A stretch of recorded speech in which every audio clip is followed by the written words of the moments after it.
নমস্কার বন্ধুরা, আমার চ্যানেলের আরও একটি নতুন পর্বে আপনাদের সকলকে স্বাগত। আজকের পর্বে থাকবে কল্পতরু উৎসবের ইতিহাস। ভিডিওটি অবশ্যই শেষ পর্যন্ত দেখার অনুরোধ রইল। অনেক তথ্য আছে আপনাদের জন্য। এই উৎসবটি কবে থেকে শুরু হয়েছিল, এই উৎসবের মাহাত্ম্যই বা কী, এই সকল তথ্যই রয়েছে সমস্ত পর্ব জুড়ে। সালটি ছিল 1886 সাল, 1 জানুয়ারি। শ্রীরামকৃষ্ণদেব তার ভক্তদের প্রাণ খুলে আশীর্বাদ দেন এবং যে যা চেয়েছিল তার কাছে সবই তিনি পূরণ করেছিলেন। সেদিন থেকে ভক্তদের বিশ্বাস আরও জাগ্রত হয়। তারা ভাবেন যে এই দিন তিনি ঈশ্বরের অবতার হিসেবেই তাদের কাছে আবির্ভূত হয়েছিলেন এবং সেই দিন থেকে আজ পর্যন্ত 1 জানুয়ারি দিনটি তার ভক্তরা ভীষণ আনন্দ সমারোহে উদযাপন করে থাকেন।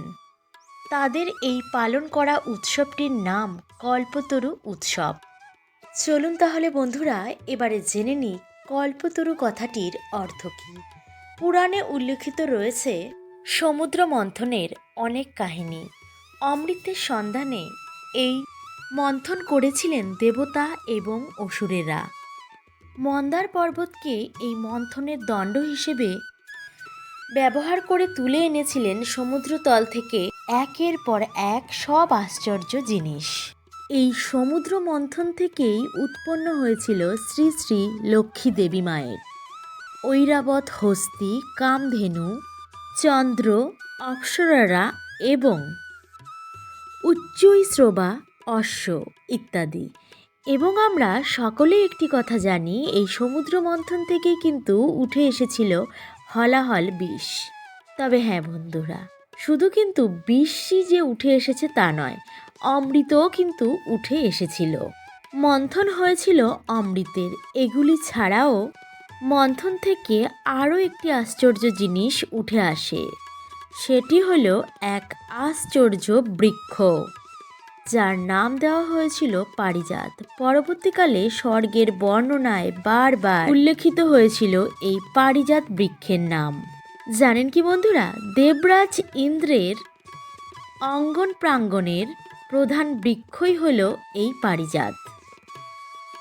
এমন কথা হিন্দু পুরাণে বিশেষ করে উল্লেখিত এবং বিশ্বাস করা হয়।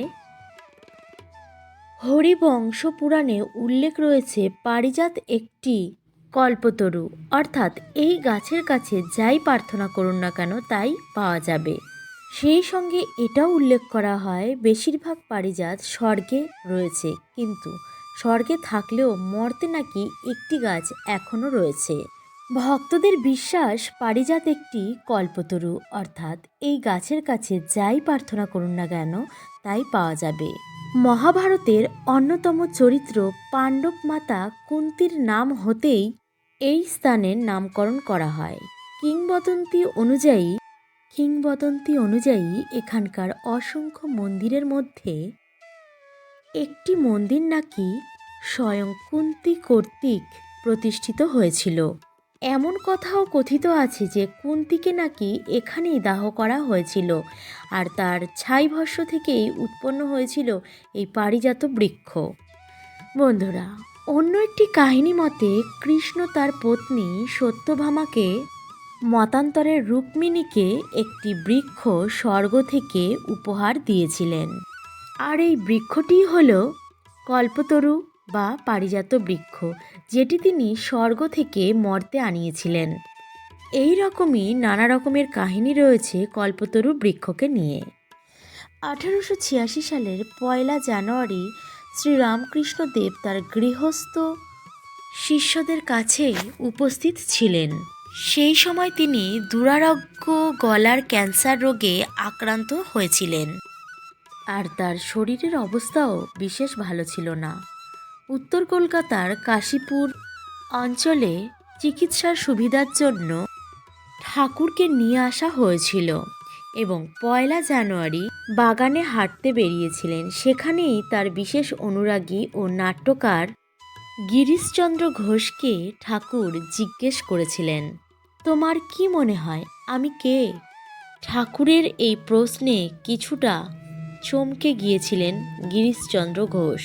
পরে তিনি উত্তর দেন, তিনি বিশ্বাস করেন যে রামকৃষ্ণ পরমহংসদেব মানব কল্যাণের জন্যই অবতীর্ণ হয়েছিলেন ঈশ্বরের এক অবতার রূপে। এই কথা শুনে ঠাকুর বলেছিলেন, আমি আর কি বলবো, তোমাদের চৈতন্য হোক। রামকৃষ্ণ মঠের সন্ন্যাসীরা এই উৎসবটি পালন করেন মহা ধুমধামে। বিশ্বব্যাপী বেদান্ত সোসাইটিগুলিতেও এই উৎসবটি পালিত হয় মহা ধুমধাম করে। বিভিন্ন স্থানে এই উৎসবটি পালিত হলেও কাশীপুর উদ্যান প্রাঙ্গণে পালিত হয় খুব আনন্দ সমারোহ করে, কারণ এখানেই এই স্থানেই কিন্তু রামকৃষ্ণদেব জীবনের শেষ সময়গুলো ছিল। দক্ষিণেশ্বর কালীবাড়িতেও কিন্তু এই উৎসবটি পালন করা হয়।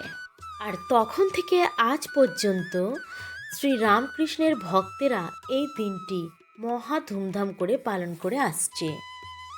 যে গাছের নিচে রামকৃষ্ণ পরমহংসদেব সমাধিস্থ হয়েছিল সেটিকে দেখার জন্য বহু মানুষ উপচে পড়ে। আর 1886 সালের 1 জানুয়ারি তিনি একটু সুস্থ বোধ করছিলেন বলে বাগানে হাঁটতে বেরিয়েছিলেন, আর সেই দিনই তিনি কল্পতরু হন। তো বন্ধুরা, আজকের পর্বটি আপনাদের কেমন লাগলো অবশ্যই কিন্তু কমেন্ট করে জানাতে ভুল করবেন না। তাহলে চলুন আজকের মতো এই পর্যন্তই, আবার দেখা হচ্ছে অন্য একটা নতুন পর্বের সাথে। ততক্ষণ ভালো থাকবেন, সুস্থ থাকবেন। নমস্কার।